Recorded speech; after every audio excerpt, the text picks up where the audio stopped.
Bamba Kudul Rahman du Yasin Yemna Bamba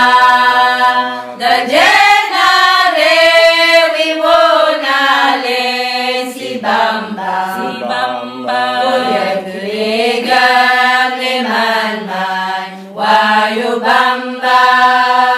Sawayu Yakyonen Dulai Sufaham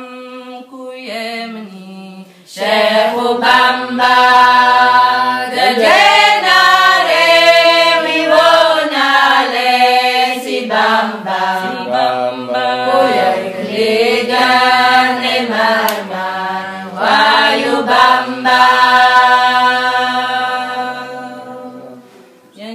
Nyanyan gisek Nabi Akahlu baitikar Nabi Nalay namin na ya Rabbi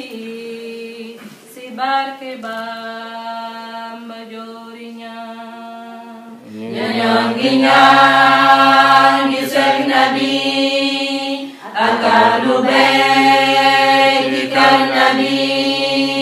Nalay namin na ya Rabbi Sibar ke Bamba jorinya Alhamdulillahil Karim Masan tebu Rashil Azim Tanan kaya Barul Alim Sallallahu alaihi wasallam Nyanyan gisek Nabi Akan lubay